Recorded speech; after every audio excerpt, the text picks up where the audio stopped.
Ya, bismillah. Assalamualaikum warahmatullahi wabarakatuh. Waalaikumsalam warahmatullahi wabarakatuh. Alhamdulillah dan katsiran thayyiban mubarakan fih kama yuhibbu rabbuna wa yarda. Asyhadu an la ilaha illallah wahdahu la syarikalah wa asyhadu anna Muhammadan abduhu wa rasuluh. Allahumma shalli ala Muhammad wa ala ali Muhammad. Alhamdulillahilladzi bi ni'matihi tatimmus shalihat. Alhamdulillah, di malam hari ini kita masih istiqomah ya. Masih di bulan Syawal 24 ya. Yang belum Syawalan masih ada sisa 6-7 hari lagi.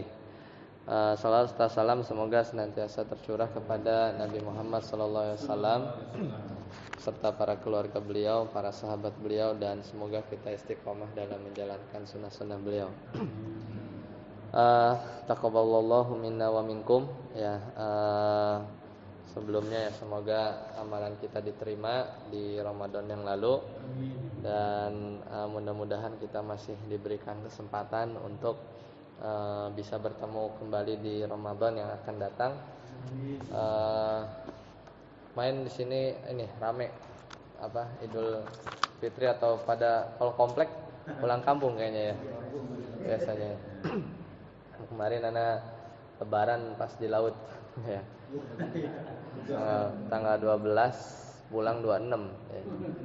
Jadi di lebarannya pas pulang masih ada kue-kue lebaran lah di rumah. 4 hari baru pulang 26. Kita terakhir itu di 2 bulan. Sebentar ya, lihat slide-nya dulu ya. Lihat slide-nya dulu. Tadi udah kirim ke Mas Andik ya. Jadi terakhir itu kita di Maret ya, 12 Maret, April libur tuh ya. Kita baru ketemu lagi 14 Mei.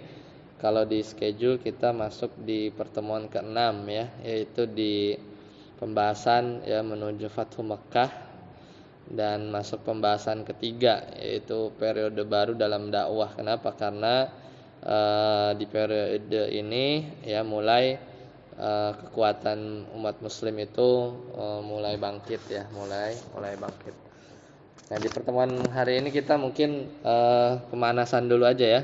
Pemanasan dulu sedikit sama mungkin murojaah. Kalau sempat kita lanjut, dan kebetulan ini isya-nya ternyata selesai setengah 8 ya. Kemarin kan jam 8 ya baru beres isya ya. Lebih maju.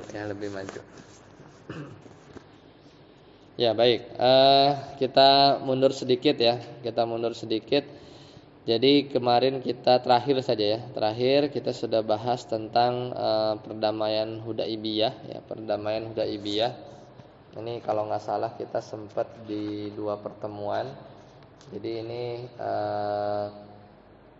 jadi tepat setelah ini ya, Banu Quraidah, salah satu kelompok Yahudi yang mereka itu membelot ya, dia membelot kemudian diperangi.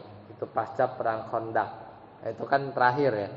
Pokoknya the last suku kan ada 3 ya, suku Yahudi yang dulunya baik dia. Buktinya apa? Sampai perang Khandaq gitu ya. Sampai perang Ahzab atau Khandaq. Ahzab kenapa dinamakan Ahzab? Karena mereka tuh berkoalisi ya, semuanya seluruh orang-orang Arab untuk menyerang Madinah. Kadang disebut perang Khandaq karena dibikin parit ya, sebagai bentuk defensif ya. Kemarin akhirnya menang ya, kita udah ceritakan ya, bahkan diserang dari sisi atas ya, yang koalisi tadi, dan ternyata yang manuver yang sangat berbahaya adalah dari Banu Quraidah waktu itu ya.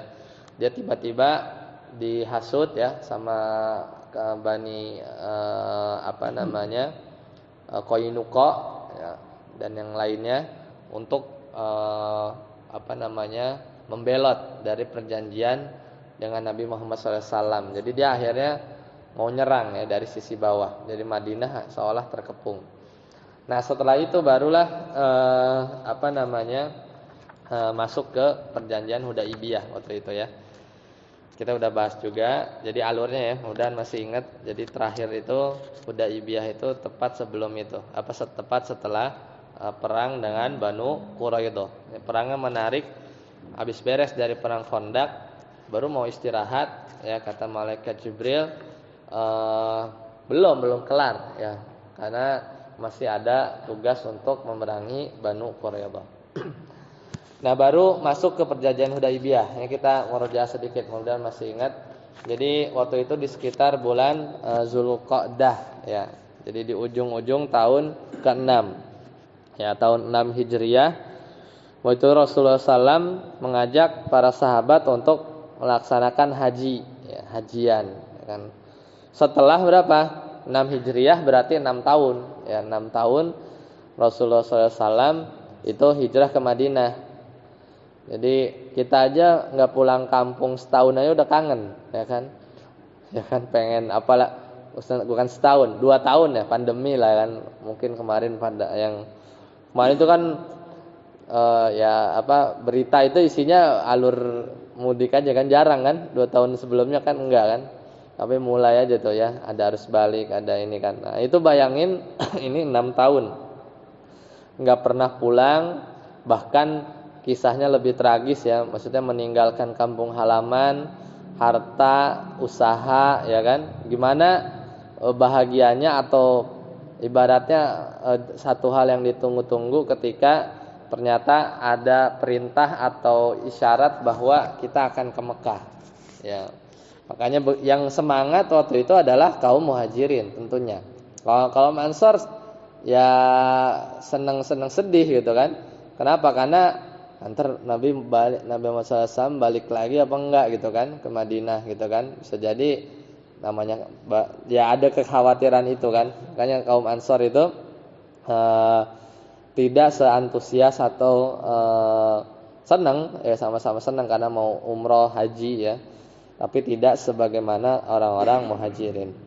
Nah, ketika itu Rasulullah SAW kita masih ingat, jadi mimpin sekitar hampir 1.000 ya, hampir 1.000 waktu itu sih 1.400 ya, atau 1.000 sampai 1.400 lah, sekitar segitu. Jalan ya ke arah Mekah, dan ingat tadi bulannya di bulan Zulqa'dah. Di mana bulan Zulqa'dah itu bulan haram. Enggak boleh perang ya di bulan tersebut ya.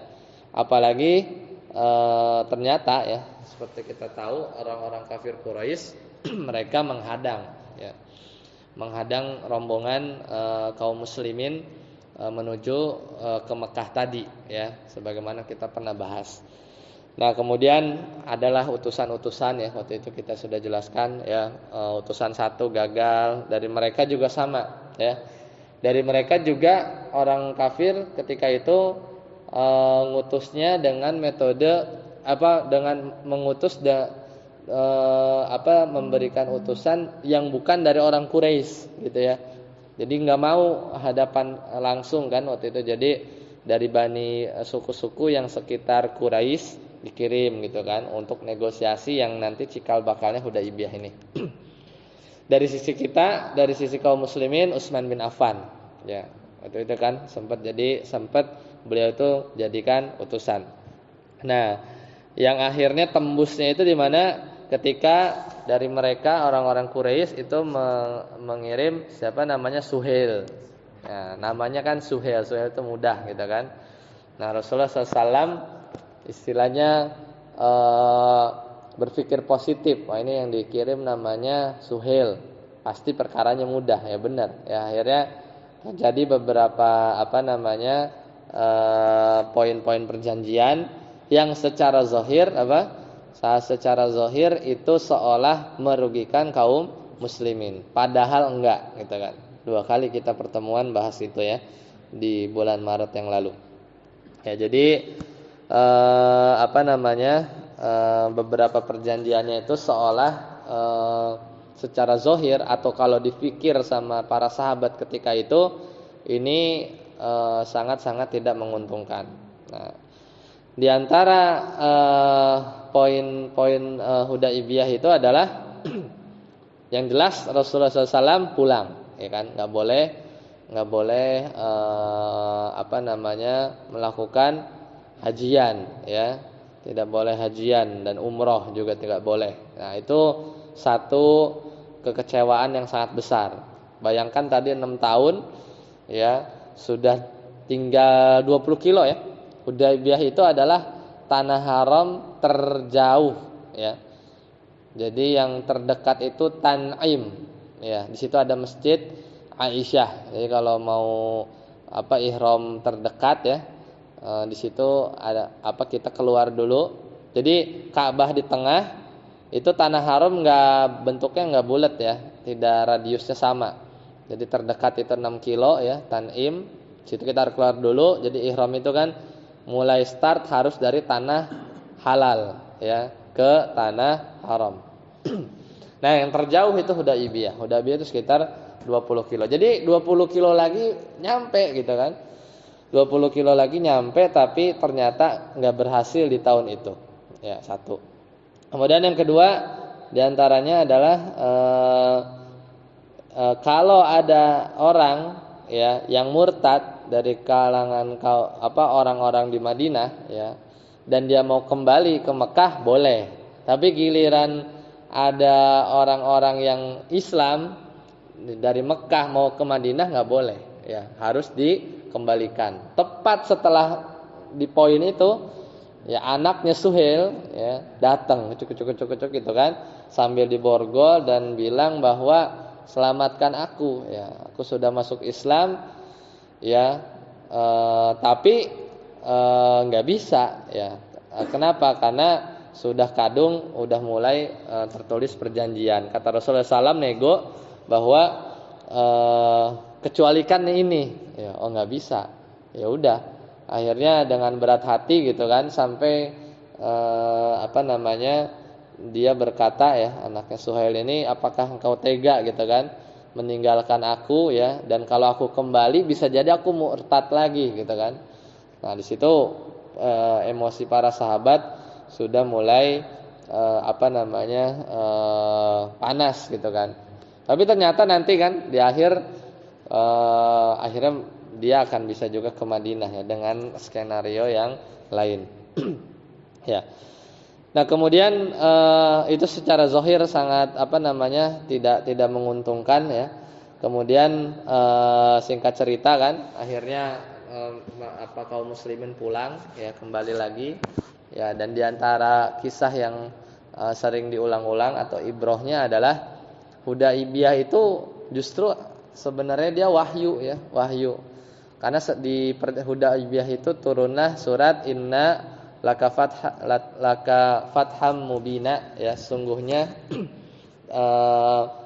ya, surat tentang kemenangan itu justru bukan di Fathu Mekkahnya, tapi di perjanjian Hudaibiyahnya. Jadi yang memahami itu benar-benar wahyu hanyalah Abu Bakar As-Siddiq, ya. Abu Bakar As-Siddiq yang terkenal, beliau itu memang membenarkan Nabi, ya, sallallahu alaihi wasallam di kisah ini. Ya, adapun Umar itu belum nyampe levelnya, apalagi di sahabat yang lain, ya. Salah satu yang ditanyakan Umar itu adalah ke Nabi, ya. Dan ini Nabi nyesel nanya ini, Umar ini nyesel nanya hal ini ke Nabi. Itu pertanyaannya adalah bukankah kita akan haji atau umroh tahun ini? Akan haji dan umroh, ya? Atau pertanyaan sebelumnya gini, bukankah kita berada di atas kebenaran, ya, sedangkan mereka itu di atas kebatilan? Iya. Lantas kenapa kita ngalah, gitu kan? Lantas kenapa kita ngalah? Ini Umar. Kata Nabi, ya, kurang lebih, aku ini Nabi kan, aku ini Nabi. Dan aku nggak mungkin bermaksiat, nggak mungkin lah aku stempel Hudaibiyah atau perjanjian yang bikin mudarat kaum muslimin, nggak mungkin, kecuali wahyu. Iya, kalau bikin misalnya keputusan atau satu hal yang itu adalah maksiat, ya, kepada Allah, nggak mungkin lah Nabi bermaksiat. Nah, akhirnya Umar diam. Kemudian bukankah kita akan haji atau umroh? Iya, tapi terus sama Nabi dibilang Tapi aku nggak bilang haji umrohnya itu tahun ini. Kan nggak janji tahun ini. Pokoknya aku sebelum berangkat Hudaybiyah itu mimpi ya, dapat mimpi Rasulullah SAW bahwa akan haji dan umroh, tapi nggak bilang tahun ini. Ya, tidak bilang tahun ini. Akhirnya Umar diam terus tanya lagi ke Abu Bakar, ditanya pertanyaan sama dan dijawab dengan jawaban yang sama, padahal Abu Bakar nggak pernah dengar jawaban dari Nabi. Ini menunjukkan ya keutamaan Abu Bakar ya, satu-satunya yang ngerti gitu ya hikmah di balik perjanjian Hudaybiyah.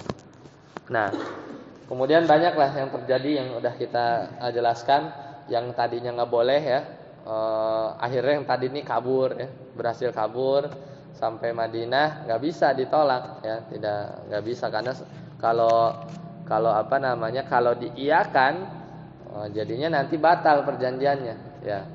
Karena tadi ya, ini baru dua, tadi satu poin terakhir adalah genjatan senjata ya, genjatan senjata selama 10 tahun. Tapi nggak sampai 10 tahun, kurang lebih tahun ke-8, berarti 2 tahun perjanjiannya batal karena dari pihak kafir Quraisy sendiri yang melanggar ya melanggar. Nah, genjatan senjatanya ini adalah ada turunannya, yaitu genjatan senjata 10 tahun, kemudian silahkan yang mau berkoalisi atau bersekutu dengan kaum muslimin silahkan. Maka ada satu bani, ana lupa ya namanya ya, ada satu kabilah yang langsung dia membaiat atau gabung dengan orang kabilah yang musyrik, tapi gabung dengan kaum muslimin. Kemudian satu kabilah yang mau gabung sama kafir Quraisy juga gabung. Nah, kalau nyolek ya sekabilah yang merupakan sekutu antara salah satu dari keduanya, itu sama dengan mencolek ya either kaum muslimin atau kafir Quraisy. Ya, jadi kan ini kan kelompok besar. Nah, kan ada kabilah-kabilah kecil itu nempel. Ya, berkoalisi. Nah, kalau dia nyolek satu berarti sama dengan nyolek satu semuanya. Nah, gitu ya. Aturan mainnya dan genjatan senjata 10 tahun. Ya, 10 tahun. Jadi itu poin ketiga. Nah, ketika itu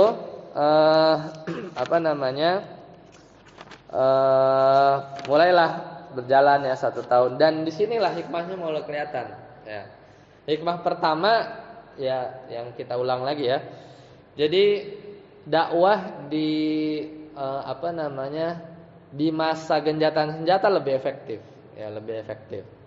Waktu datang Hudaybiyah itu 1000 sampai 1400. Tapi ketika balik lagi nih 2 tahun itu 10.000 ketika Fatu Mekah, eksponensial. Ya, jadi bedakan dari tahun 1 kenabian sampai 13 plus 6 udah 19 tahun nih dakwah, cuman dapat 1000 kan.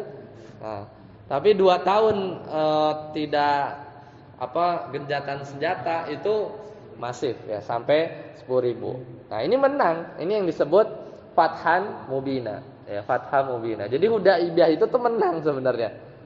Ya, jebolin perjanjian ini tuh menang. Ya, buktinya dari sisi jumlah kelihatan. After 2 tahun itu langsung 10.000. Ya, kafir Quraisy itu tuh kayak ngebalikin kejadiannya perang Khandaq. Ya, yang dia dulu 10.000 datang, sekarang kebalikan. Tapi dengan hikmah. Nah, kemudian urusan eksternal itu nggak jadi ribet kan. Jadi pertukaran dagang jalan, kemudian nggak boleh nyolek sedikit pun kan, genjatan senjata. Jadi yang tertarik dengan sendirinya datang gitu kan. Kemudian intinya nggak ada rong-rongan dari eksternal. Nabi bisa eksekusi di sisi lain. Nanti ada perang Khaybar. Ini yang Yahudi yang nyebelin itu ya. Kemudian dia beresin tanpa digonjang-ganjing dari kafir Quraisy. Jadi bisa nyelesain satu-satu urusan-urusan kaum muslimin. Kemudian dakwah lebih mudah ya, yang dengan sendirinya ada transfer ilmu gitu ya.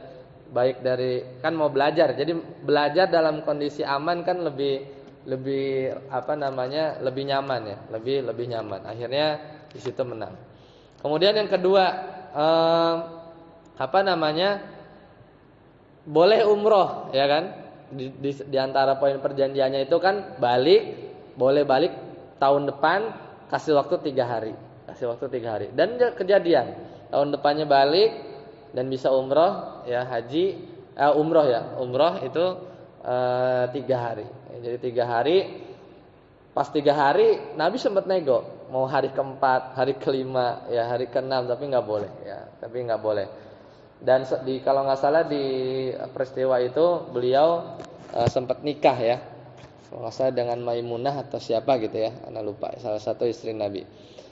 Nah kemudian selanjutnya tadi bagaimana orang yang keluar, ya, maksudnya keluar dari Mekah kan nggak dibolehin kan. Akhirnya mereka itu kan memang keluar dari Mekah, kemudian masuk Madinah. Ini orang yang masuk Islam dan berhasil kabur, ya. Kemudian dia masuk ke Madinah, nggak boleh kan, karena melanggar perjanjian. Akhirnya orang ini dia bikin satu base camp, ya, di antara Mekah dan Madinah. Ngumpul tuh orang-orang yang model begini, yang kaburan, orang-orang kaburan, apa istilahnya, yang inilah ya, yang sodus gitu, ya. Nggak ke Madinah nggak bisa masuk, tapi di Mekah daripada disiksa dia keluar, berhasil ngumpul di satu tempat, dan dia bikin onar, ya, setiap kafilah dagang dari kafir Quraisy itu ke Syam itu selalu dijegat sama dia. Akhirnya Abu Sofyan itu dia kirim surat supaya ambil aja nih orang ini, ya. Ambil aja orang ini, model-model orang ini ditarik, ya, ke Madinah. Ya itu jadinya dengan persetujuan, ya, tidak secara secara melanggar, ya, tidak melanggar dari perjanjian Hudaibiyah.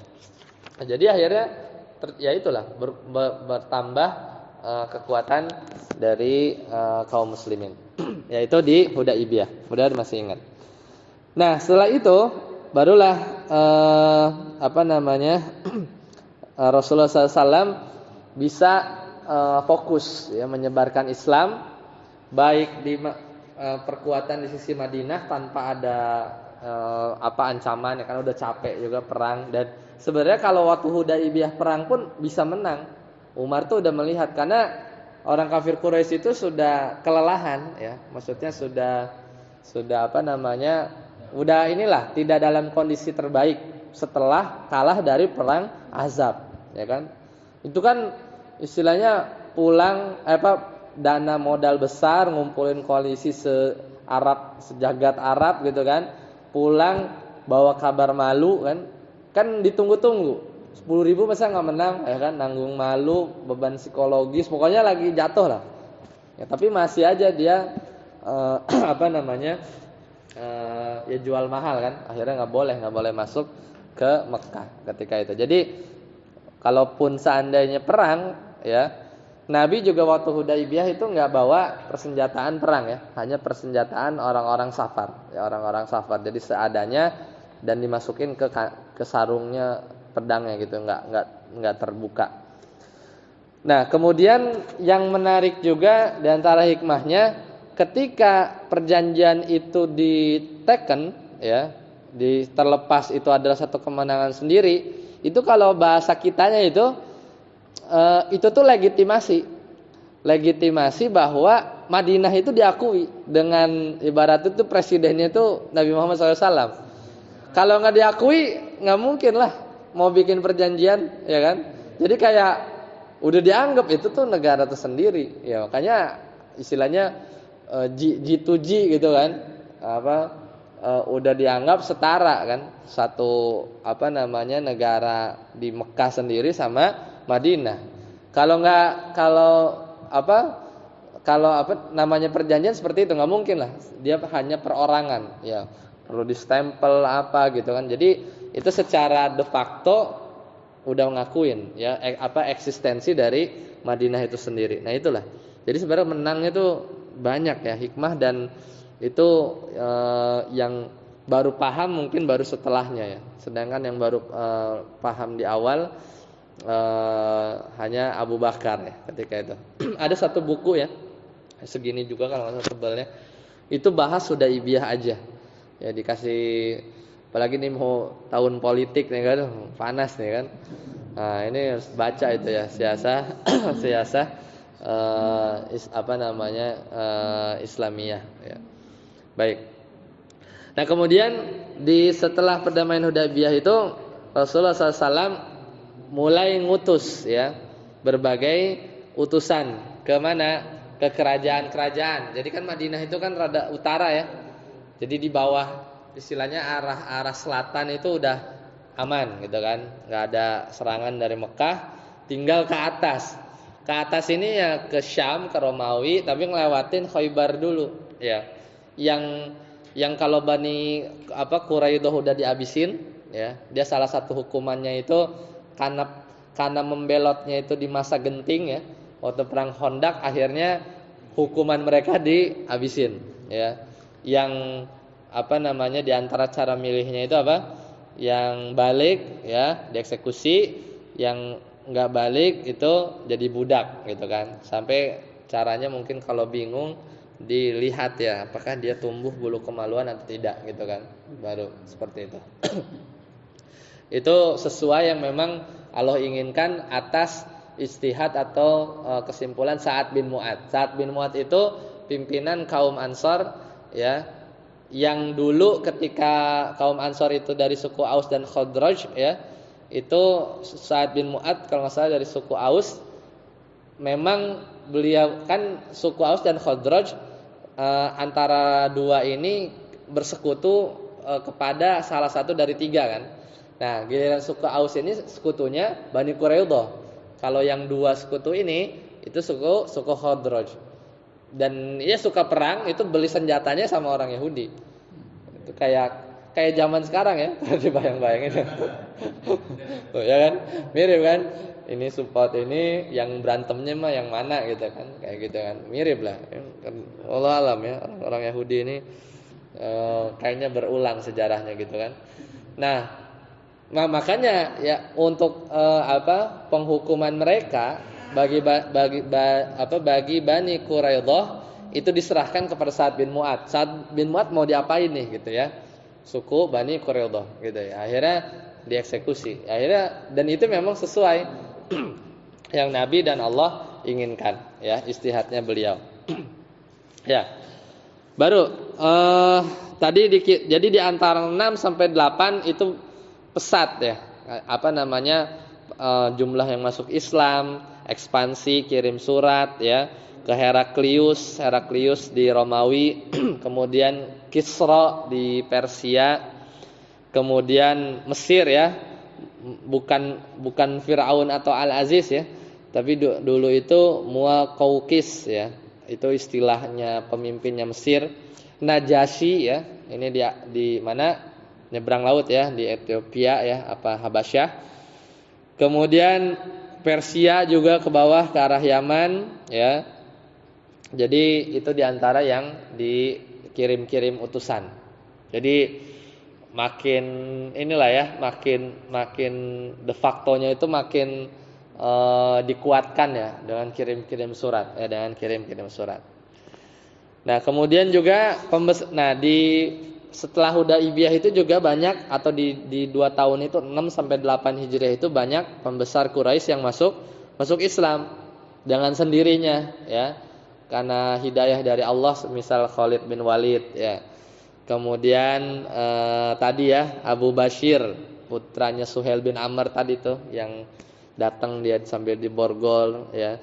Kemudian Aqil bin Abi Thalib ya, dan seterusnya. Jadi itu juga banyak. Jadi model-model masuk Islamnya itu dia berpikir ya, kemudian merenungi apa yang dia lakuin ini ya selama ini, akhirnya dia hijrah gitu. Jadi mulai gitu ya, banyak hijrah sampai yang nanti terakhir itu Abbas bin Abdul Muttalib. Itu pas banget keluar, pas banget Rasulullah SAW datang mau Fathu Mekah. Jadi ketemu gitu ya. Nah, itu tapi kan di antara 6 sampai 8 Hijriah tadi kan. Nah, apa yang terjadi setelah Hudaibiyah? Di bulan Muharram kan tadi kan Zulqa'dah kan Zulqa'dah, Zulhijjah ya, Muharram, Safar, Rabiul Awwal, Rabiul Akhir kan. Syawal, kemudian Zulqa'dah, Zulhijjah, Muharram lagi. Berarti Muharram tahun 7, tahun ke-7. Jadi kan memang dekat-dekat mau masuk tahun ke-7. Jadi Hudaybiyah itu di akhir-akhir, 6 Hijriah akhir-akhir. Nah, mulai Rasulullah SAW bergerak menuju Khaybar. Nah, ini model perangnya itu bukan defensif lagi, ya. Sudah ganti, ya. Sudah serang balik, ya. Jadi Khaybar itu ada di atas. Ini memang tempat kumpulnya Bani Qainuqa, ya. Bani Qainuqa itu orang-orang Yahudi ya, yang awal-awal diusir. Kalau dua suku Yahudi awal kan diusir, ya, karena dia melakukan yang paling pertama itu yang pelecehan gitu kan. Jadi kaum muslim, satu muslimah kemudian dilecehkan, akhirnya ribut lah, ya, kemudian diusir. Itu satu kasus. Kemudian kasus yang lain Bani Qainuqa dulu ya, yang pertama. Kasus kedua yaitu Bani Quraidah yang terakhir. Quraidah yang terakhir yaitu Bani Nadir ya, Bani Nadir. Itu yang dia punya makar mau ngelempar batu ya ke Rasulullah SAW, tapi keburu ketahuan sama malaikat Jibril. Akhirnya dapat kabar itu perangi, tapi dua-duanya Bani Qainuqa yang pertama, Bani Nadir ini hukumannya itu adalah diusir. Ya, tapi ada perang dulu, nyerah, diusir, suruh pergi dengan bawa dua yang bisa dibawa pakai onta, sisanya ditinggal. Jadilah harta rampasan perang. Nah, kalau Bani Quraidah habis, ya, Bani Quraidah habis, sisanya jadi budak, ya. Nah, maka yang jadi base camp dua Bani tadi itu di Khaybar, ya. Ini cukup jauh ya, perjalanannya atau jaraknya ke arah Khaybar itu kalau di peta hampir ratusan kilo ya, hampir ratusan kilo. Tapi Rasulullah SAW mulai yang ngumpulin orang-orang yang pergi ke ikut perang Khaybar itu adalah mesti orang-orang, jadi syaratnya itu adalah orang-orang yang ikut Hudaybiyah. Ya, orang-orang yang ikut Hudaybiyah. Dan jalan kaki ya, sebagian menggunakan kuda ya, sebagian menggunakan kuda. Ya, jadi jumlahnya itu ya sekitar 1.400-an lah, sama kayak jumlah orang yang berangkat ke Hudaybiyah. Nah, ciri dari perang Khaybar itu adalah bentengnya yang ini ya, bentengnya yang berlapis-lapis. Karena kebiasaan orang-orang Yahudi itu dia punya benteng. Sama ya, mau perang yang waktu Bani Qainuqa, Bani Nadir itu mesti ada bentengnya ya. Apalagi Bani Khaybar yang dia udah siap-siap dari jauh-jauh hari kan, setelah diusir dia bikin base camp lagi, bikin benteng lagi ya. Kemudian sampai hadis yang terkenal ya, pada akhirnya yang jebolin itu adalah Ali bin Abi Thalib ya, padahal ketika itu Rasulullah Ali sedang sakit. Itu ada hadisnya yang masyhur ya. Nah, kemudian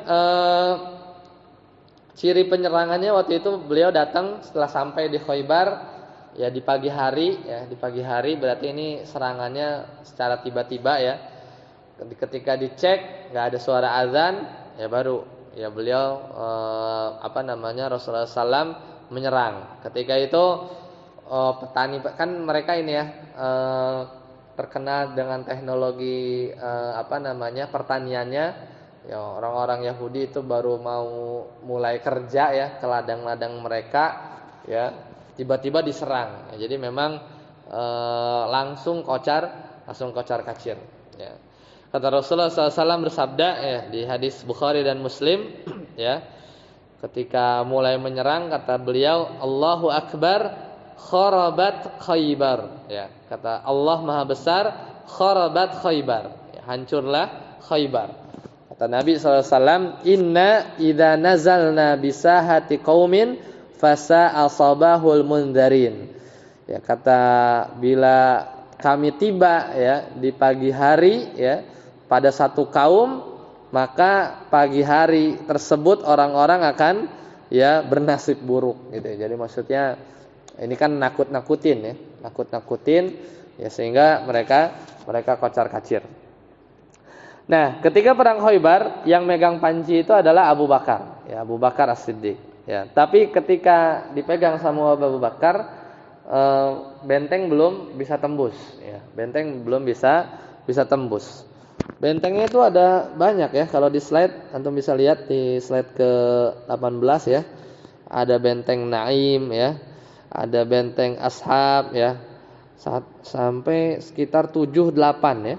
Sampai 8. Jadi namakan Allah alam ini nama-nama mungkin petinggi-petinggi mereka atau siapalah dari orang-orang Yahudi. Intinya masing-masing benteng itu punya contoh ya.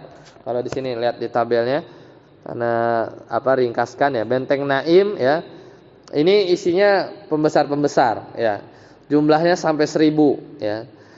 Tapi ya ditaklukkan dalam waktu beberapa hari. Setelah masuk, jadi dia berlapis gitu kan. Jadi Khaybar itu lebar, ada benteng, dia masuk, ntar ketemu lagi.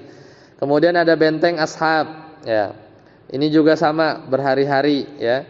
Kemudian bentengnya ini banyak makanan-makanan ternak ya. Kemudian alat-alat perang ya, yang kayak gini kalau di film-film tuh yang lempar kayak katapel ya. Ya bisa lontarkan peluru ya. Kemudian ada Az-Zubair ya. Ini benteng di atas bukit ya, di atas bukit ya. Jadi waktu itu ditaklukkannya itu dengan ngerusak mata air. Jadi si benteng ini dia punya sumber air dari mata air yang ada di luar. Nah, ada cara menaklukkannya itu di Nabi kaum muslimin dia dibendung gitu ya, dibendung. Jadi si mata air nggak bisa masuk situ, akhirnya dia bingung, udah mulai lemah. Sebelum hancur dia pindah dulu ke benteng yang lain ya. Kemudian benteng Ubay ya, ini juga sama. Ini juga ada ya berlapis-lapis ya, udah lapis keempat. Ada benteng Nizar ya, Qaumus ya, Al-Watid ya, As-Salalim ya, Salalim. Ini yang paling lama ya, sampai sekitar 10 hari. Nah, itu perangnya itu bukan, meskipun sudah kuat ya. Ya, tapi yang ikut cuma 1400 ya, padahal mungkin yang masuk Islam udah banyak, cuman yang diikutkan itu hanya orang-orang yang terpilih gitu ya, yang benar-benar murni masuk Islam sebelum Hudaibiyah. Beda dong ya kekuatan keimanan mereka orang-orang yang ini sama yang tadi yang jadi 10.000 itu ya, bukan imannya rendah tapi nggak sekuat yang istilahnya ring satunya gitu ya, ring satunya. Nah, baru hadis yang terkenal yang tadi Ana sebutkan, ketika mereka kaum muslimin sudah istirahat gitu ya. Kemudian di malam hari Rasulullah SAW bersabda. Hadis ini ada di Kitab Tauhid karena berkaitan dengan pembahasan tawakal. Nah, kata Nabi, besok ya, kelak aku akan berikan panji ya kepada orang yang orang ini mencintai Allah dan Allah cinta padanya. Semua pada pengen ya. Umar apalagi, kata Umar, nggak ada kepengenan yang lain kecuali itu, aku berharap besok aku yang dikasih. Nah, ternyata pas besok paginya mau ngasih ini, ditanya mana Ali, karena Ali nggak hadir. Kata sahabat yang lain, Ali sedang sakit, jadi matanya itu bengkak ya. Mata itu bengkak, dipanggil Ali dan dikasih ke Ali ya. Jadi memang kalau udah rezeki ya dapat gitu, meskipun semua sahabat itu udah berangan-angan ya, seolah aku yang dipanggil gitu ya, apalagi Umar. Ya tapi pas dicari, oh ternyata Ali nggak ada, ternyata beliau yang dipanggil. Akhirnya Ali maju ya, dan kaum muslimin ya pada akhirnya beliau bisa menaklukkan Khaybar. Nah itu apa namanya singkatnya di cerita di perang Khaybar. Nah di perang Khaybar ini Rasulullah SAW menikahi siapa? Sofiyah. Ya. Nah ini istri Nabi yang dari golongan orang Yahudi. Nah, jadi metode dakwah ini ya, nikahin yang mau jadi objek dakwah gitu ya. Ya.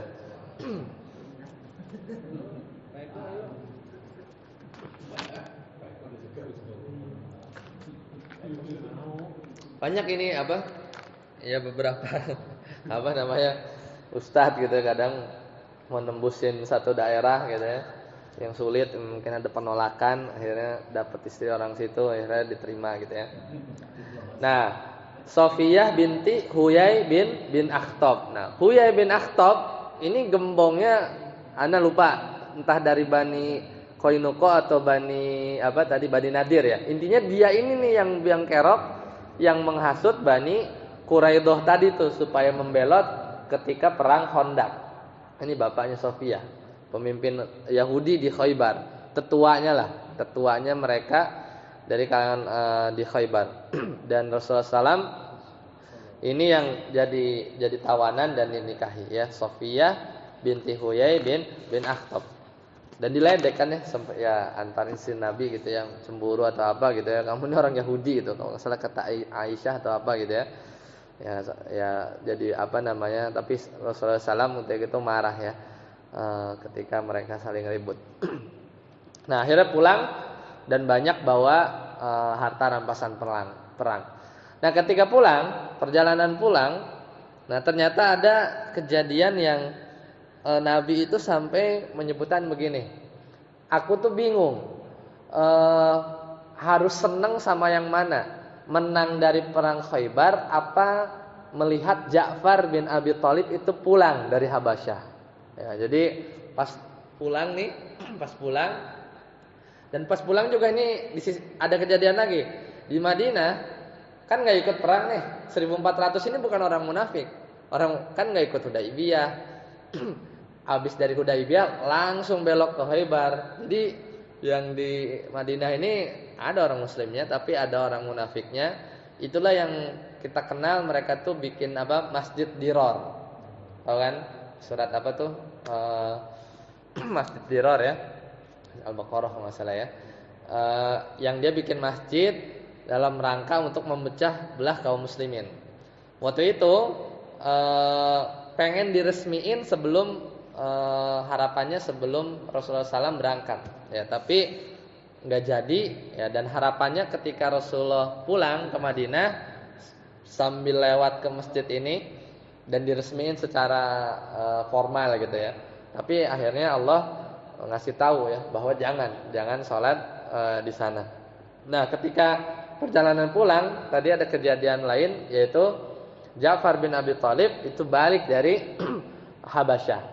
Ja'far bin Abi Thalib ini adalah orang-orang yang termasuk hijrah pertama, yaitu ke Habasyah. Berarti kalau pulang tahun 7 itu hijrahnya udah hampir berapa tuh? Hampir 20 tahun kan di negeri orang. Ya, makanya kedatangan beliau itu sangat-sangat menggembirakan. Pertama, kemudian menunjukkan keutamaan yang sangat besar sampai-sampai Nabi itu harus bingung. Ini senengan mana nih? Bisa jebolin Khaybar berlapis-lapis, pulang bawa kemenangan, harta yang melimpah, atau senang karena Ja'far bin Abi Thalib balik ya, hijrah ke Madinah. Makanya Ja'far bin Abi Thalib juga ya, atau orang-orang yang hijrah ke Habasyah terus datang ke Madinah karena mendengar sudah genjatan senjata, aman kondisinya dan sudah bisa pulang gitu ya, udah stabil ketika itu keamanan. Orang-orang ini dikenal dengan ya ahlul hijratain. Ya, dia hijrahnya tuh 2 kali. Hijrah sekali aja pahalanya gede ya, apalagi hijrahnya itu 2 kali ya, hijrahnya 2 kali. Jadi bersama rombongannya kurang lebih ada 16 orang, satu perempuan ya, 16 orang, satu perempuan. Ya, jadi kata Rasulullah SAW ketika beliau disambut ya, nah, aku bingung ya, mana yang lebih gembira, jatuhnya Khaybar atau datangnya Ja'far ya, datangnya Ja'far. Nah, itu kejadian yang menunjukkan Ja'far bin Abi Thalib ini memiliki keutamaan yang besar ya. Jadi selain sepupu ya, berarti kan sepupuan Nabi kan, saudaraannya sama Ali bin Abi Thalib, kemudian orang-orang yang dia ya punya hubungan baik ya sama Najasyi ya, juga hubungan baik, dan akhirnya dia juga bisa hijrah ya untuk kedua kalinya ke Madinah ketika itu. Nah, apa ibrah dari dari peperangan tadi, perang Khaybar ya. Di antara yang terlihat itu adalah ya bolehnya menyerang ya orang yang sudah memperoleh dakwah ya ketika itu. Ini orang-orang Yahudi. Ya, jadi meskipun realitanya ketika tadi masuk Khaybar dia tunggu dulu apakah ada azan atau enggak. Karena orang Yahudi ini udah nerima dakwah dari 1 Hijriah ya. Udah 6 tahun ya. Cuman ya memang dasarnya mereka ini ya yang membangkang ya, orang-orang Yahudi. Ya, makanya perang Khaybar ini perang yang ofensif ya, bukan defensif lagi. Ya, jadi itu yang sangat-sangat kelihatan. Nah, baik. Kemudian kejadian selanjutnya setelah perang Khaybar ya, Ja'far juga tiba ya di Madinah. Ya, kalau lihat di slide ya, silakan lihat di slide yang ke-22. Nah, ini ada yang dilakukan oleh Nabi, yaitu adalah Nabi mengirim sariyah. Sariyah itu adalah batalion ya yang Nabi nggak ada di situ ya. Jadi pasukan-pasukan kecil. Kalau yang ada nabinya namanya Ghazwah. Makanya Hudaibiyah juga kalau di buku-buku sirah itu Ghazwah. Meskipun nggak ada perangnya. Ya, pokoknya kalau ada nabinya, ada sekelompok orang gitu ya, batalion, itu namanya Ghazwah. Tapi kalau sariyah meskipun banyak juga nggak ada nabinya, namanya sariyah ya, sariyah. Nah, ketika Khaybar selesai ya, maka Nabi ya kirim sariyah-sariyah beberapa ya pasukan untuk ngirim surat lagi kepada raja-raja ya. Dan ini ya mulai ada terkenal ya stempel, sekarang udah ada juga ya ketika Hudaibiyah. Jadi cincinnya Nabi itu dibuat ya Muhammad Rasulullah ya. Di Google banyak ya gambarnya. Dan contoh suratnya ya, contoh bunyi suratnya nih ya. Yang dikirim ke Heraklius ya. Ana bacakan ya, ini ada di hadis ya, di riwayat Imam Bukhari dan Muslim. Nah, contoh suratnya seperti ini, simple dan nanti kita urai sedikit ya dari strukturnya. Kata Nabi SAW, tentunya ditulis ya sama sekretarisnya Nabi, kemudian dicap. Ini dikirim ke Romawi, mengutus namanya Dahyah bin Khalifah Al-Kalbi ya. Nah, isi suratnya Bismillahirrahmanirrahim ya, Bismillahirrahmanirrahim. Min Muhammadin Rasulillah ila Hiraqla azimir Rum ya, jadi dari Muhammad Rasulillah kepada Heraklius, Hiraqla ya, Heraklius azimir Rum, yaitu pembesar Romawi atau raja Romawi. Jadi Nabi mengakui, jadi ditulis ya dengan juga menyebutkan kedudukannya si Heraklius ya. Jadi dalam hal ini Rasulullah SAW dia mengakui ya keagungan atau kepemimpinan Heraklius. Kemudian kata Nabi, salamun, ngasih salam, tapi dengan syarat, ala manittaba'al huda, kepada orang yang ngikutin petunjuk. Ya, jadi kalau Herakliusnya nggak ngikutin petunjuk nggak dapat salam gitu ya. Jadi salamnya itu kondisional ya. Ya, nggak ya salam itu sama aja, assalamualaikum gitu kan.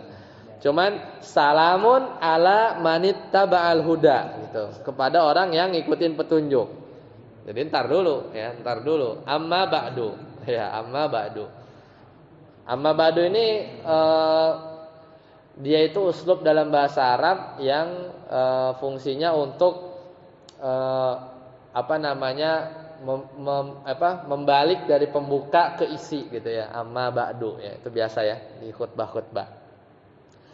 Nah, kemudian kata Nabi SAW, fa inni ad'uka bidiayatil Islam. Langsung. Jadi nggak pakai basa-basi ya. Jadi sesungguhnya aku ya fa inni ad'uka, aku mengajak engkau bidiayatil Islam, untuk masuk Islam.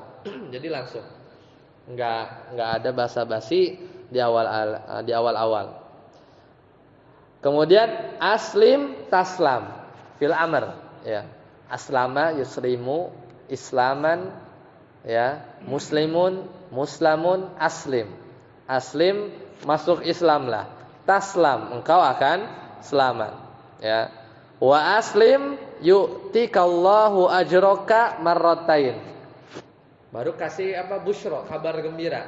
Kan perintah tadi ya. Masuk Islam selamat. Wa aslim yu'tikallahu ajroka marratain. Diulang lagi. Masuk Islam kamu, maka ganjarannya jawab syaratnya yu'tikallahu ajroka marratain. Maka niscaya Allah akan memberikan kepada kamu ganjaran marratain, 2 kali lipat, karena dia pemimpin. Jadi kalau dia masuk Islam, dia bisa bawa rakyatnya. Tapi ini spoiler aja ya, pada akhirnya enggak, karena Heraklius ini nanti dia dia tuh test the water nanti ya. Ini ada beberapa kejadian, tapi spoiler sedikit, dia setelah dapat ini dia mikir. Makanya ulama ikhtilaf apakah Heraklius itu masuk Islam apa enggak. Beda dengan Najasyi. Kalau Najasyi itu iya, masuk Islam, dia sembunyikan dalam dirinya, meskipun dia hidup dalam orang-orang Nasrani dan dimakamkan, diprosesikan sebagaimana orang Nasrani. Makanya satu-satunya orang yang disolat goibin Nabi Najasyi. Makanya di situ ulama khilaf apakah solat goib itu boleh dilakukan dengan kondisi yang harus seperti Najasyi atau enggak gitu ya. Itu pembahasan fikih. Nah, adapun Heraklius di awal menerima surat ada riwayat yang tendensinya Heraklius dia masuk Islam. Cuman menjadi rancu atau terbantahkan sehingga sebagian ulama mengkafirkan Heraklius itu adalah ketika kejadian Heraklius itu mau ngetes. Ya, dia ngumpulin rakyatnya di satu yang Roma itu tuh ya, kayak stadion ya kan, ada kan yang di sana kan. Nah, stadion ya biasa buat ngumpulin orang. Kemudian nyebutin bahwa gini masuk Islam. Nah, orang-orang yang lain setelah dengar perkataan itu langsung riuh gitu kan. Enggak mau, pada kabur, ada yang keluar dari stadionnya, pada enggak mau masuk Islam. Kemudian satu ada yang udah mulai enggak kondusif gitu ya. Dan ketika melihat gaduh, Heraklius bilang lagi, enggak, itu cuman istilahnya bohongan aja. Ya, saya hanya menguji kalian, dan akhirnya enggak, yang Nasrani benar dan seterusnya. Akhirnya yaitu karena takut ditinggal banyak manusia, takut dibunuh ya dan sebagainya. Akhirnya si Heraklius ini enggak masuk Islam. Nah, balik lagi tadi kata Nabi, wa aslim yu'tikallahu ajraka marratain. Baru tadi busyra, kabar gembira, baru peringatan. Wa in tawallaita, tapi kalau kamu berpaling, fa inna alaika itsmul arba'in, ya, maka ya kamu akan memikul ya dosa ya rakyat semuanya, itu kan, karena kamu pemimpin. Kemudian wa ya ahlal kitab ta'alau ila kalimatin sawain bainana wa bainakum alla na'budu illallah. Ini cuplikan ayat. Ya, ini cuplikan ayat. Jadi wahai ahli kitab ini masuk Nasrani, masuk juga Yahudi. Ya ta'alau, kemarilah ila kalimatin, kepada satu kalimat. Ya maksudnya kalimat la ilaha illallah, sama. Ya sebenarnya dakwah mereka Nabi Isa, Nabi Musa itu sama. Yang kalimat tersebut sama antara kita sama kalian. Mereka tuh ngerti, pendeta-pendeta mereka ngerti, rahib-rahib mereka ngerti, yaitu kalimatnya apa? Alla na'budu illallah wa la nusyrika bihi syai'an wa la yattakhidha ba'duna ba'dan arbaban, dan tidak mengambil sebagian dari kita dan sebagian yang lain sebagai sekutu min dunillah, selain Allah. Fa in tawallau, tapi kalau kamu berpaling, faqulu syhadu bi anna muslimun, maka ya katakanlah bahwa mereka ya saksikanlah bahwa kami adalah orang-orang yang muslim. Jadi ya udah, itu urusanmu, tapi kami ini adalah orang-orang yang muslim. Udah selesai, itu isi dari suratnya Rasulullah SAW. Ya, jadi simple, itu dikirim ke para raja ya, para raja. Baik, mungkin sampai sini dulu ya. Nanti kita lanjutkan lagi di pertemuan yang akan datang. Ya, jadi nanti ada kejadian umroh qada ya. Kenapa? Karena nanti di Zulqa'dah ya, di Zulqa'dah tahun ke-7 ya. Ini karena mau hajian juga ya. Umroh qada. Kenapa? Karena waktu pas Hudaibiyah kan nggak jadi, tapi karena nggak jadi itu hewan-hewan yang buat disembelih ya, sebagai sesembahan untuk kepada Allah ya, itu kan harus dipotong dan cukuran gitu kan. Awalnya nggak mau kan mereka. Nah ini diulang. Jadi ada istilah umroh qada nanti ya di tahun 7 Hijriah di akhir-akhir. Kalau tadi kejadiannya kan di awal-awal tahun Hijriah. Kemudian nanti juga ada perang Mu'tah. Ini perang yang sangat besar ya, dalam sejarah awal kenabian sampai saat itu. Meskipun nanti ada perang lebih besar lagi dari perang Mu'tah. Ini perang Mu'tahnya ketika lawan Romawi. Di antara yang gugur adalah Ja'far. Ya, Ja'far yang baru balik dari Habasyah tadi. Berarti masih ada beberapa kejadian. Baik, sampai sini dulu, semoga bermanfaat ya. Sudah jam 8:30. Sampai sini dulu. Subhanakallahumma bihamdika asyhadu an la ilaha illa anta astaghfiruka wa atubu ilaik. Assalamualaikum warahmatullahi wabarakatuh.